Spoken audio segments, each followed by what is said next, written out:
terkait dengan pemberian subsidi upah yang tadi tidak bisa diakses atau data kurang valid, termasuk penulisan Muhammad yang M-nya double, yang ternyata tidak, itu solusinya kira-kira bagaimana dan kesalahan itu ada pada siapa. Nah, kalau memang itu memerlukan satu kesalahan yang masih bisa diperbaiki, karena mereka juga orang yang sangat membutuhkan, saya pikir itu juga perlu ada suatu solusi dan ada tindak lanjut, sehingga itu tidak demikian saja kemudian dianggap batal. Nah, itu jumlahnya ada berapa yang model-model kayak gitu, ini penting. Yang kedua, terkait dengan rencana pembelian vaksin, apakah Ibu Menteri sudah ada satu komunikasi dengan pihak terkait termasuk Menteri Kesehatan untuk bisa memberikan vaksin terhadap para pekerja-pekerja, karena para pekerja ini kan termasuk klaster-klaster yang memang setiap hari, apalagi di industri itu harus melakukan satu kegiatan.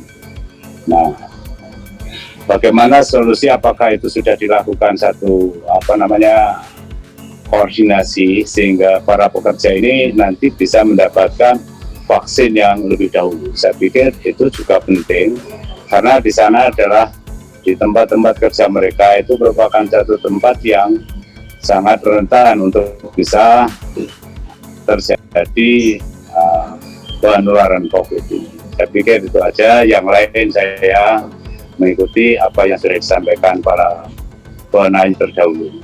Terima kasih. Assalamualaikum warahmatullahi wabarakatuh. Waalaikumsalam. Masih ada lagi yang dari virtual sebelum saya berikan ke meja pimpinan?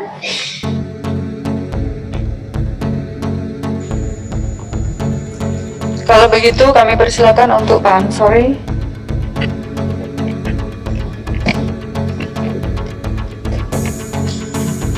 Baik, Bismillahirrahmanirrahim. Assalamualaikum warahmatullahi wabarakatuh. Salam sejahtera buat kita sekalian. Langsung saja pimpinan, mengenai BSU, bantuan subsidi upah untuk yang 2020,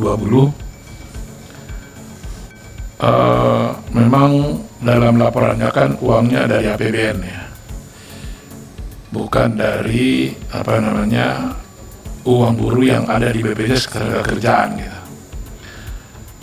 Tapi ini pun nanti akan kita cek nanti ke lapangan, apakah memang BPJS ini dibayarkan dari mana, pada uang dari Kemenkeu atau langsung dari yang dia ya. Mudah-mudahan memang 20T itu dari APBN gitu, tidak dari uang buruh itu. Namun yang saya ingin di sini memang sudah lewat, dan mungkin di 2021 juga mungkin saya lihat agak berat juga nih BSU ini gitu ya. Tapi bisa saja kita cari apakah mungkin usulan kita di sini, di mana kan itu yang terdaftar peserta BPJS Ketenagakerjaan itu yang dapat, atau yang bergaji di bawah 5 juta gitu.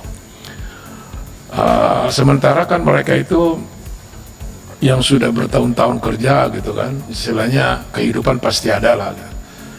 Namun bagi pekerja bukan penerima upah atau PBPU maupun juga bukan pekerja yang pontang-panting ya, alangkah bagusnya juga kita cari program serupa gitu ya, BSU buat PBPU. Kan tujuannya kemarin kan kenapa kita cairkan dan kita setujui ini kan untuk melanjutkan roda perekonomian gitu ya kan, roda perekonomian. Namun kalau kita lanjutkan roda perekonomian ini kepada PBPU dan BP, itu jauh lebih, karena mereka butuh sangat gitu ya. Kalau memang tidak bisa 4 bulan, 2 bulan gitu ya, tapi ini perlu kita carikan ini Pak ya perlu kita carikan istilahnya, karena banyak dari teman-teman anggota juga banyak kemarin bertanya, dan waktu itu juga memang kamu kita buat raker dengan BPJS Ketenagakerjaan tapi tidak jadi gitu ya.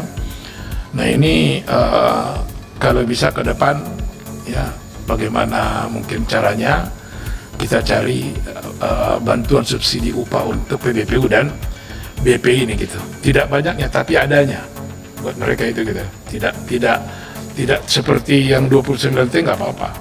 Karena PBPU juga kalau boleh kita cari di BPJS, mereka tidak banyak juga kok. Paling kurang lebih 10 sampai 15 juta juga yang PBPU ini. Dan mereka itu kan istilahnya sekarang ini sudah terganjal juga dengan kenaikan BPJS Kesehatan gitu. Dan mereka dinaikkan gitu. Karena pemerintah tidak mendengarkan tangisan mereka masih tetap dinaikkan gitu untuk mereka, dan mereka orang miskin ya, yang penjual bakso, penjual apa macam-macam lah ya, yang mungkin ya mereka tidak berkecukupan gitu. Itu yang pertama. Terakhir sedikit aja lanjut aja bahwa apa yang sudah kita putuskan juga, walaupun tidak kita ada kesimpulan rapat kita pada sebelum reses dulu. Jadi untuk ini Pak Sekjen, Pak Bina Lantas, Pak Bina Penta ya, yang BLK, TKM, padat karya dari seluruh anggota ini, apa yang sebelumnya sudah ada ya di carry over segera Januari ini dan Februari ini ya. Tadi saya lihat Pak Yahya Bang Yahya Bang Yahya, mudah-mudahan nih Pak di carry over ya Bang ya. Iya, mudah-mudahan tetap sudah, kalau sudah dari kita langsung aja Pak Budi ya, dan lain-lainnya itu aja ya. Jadi sambil nanti mungkin kita akan bincang nanti mungkin seminggu ke depan, 2 minggu ke depan untuk BLK, TKM, padat karya maupun yang lain-lainnya untuk 2021 gitu. Itu saja pimpinan dari saya. Assalamualaikum warahmatullahi wabarakatuh. Waalaikumsalam warahmatullahi wabarakatuh. Izin pimpinan. Halo. Kami persilakan Bu Kurniasi. Sekarang memang beda ya, ngelihat Bu Menteri langsung sama ngelihat Bu Menteri dari virtual itu beda Bu. Lebih mantap kalau langsung datang gitu ya.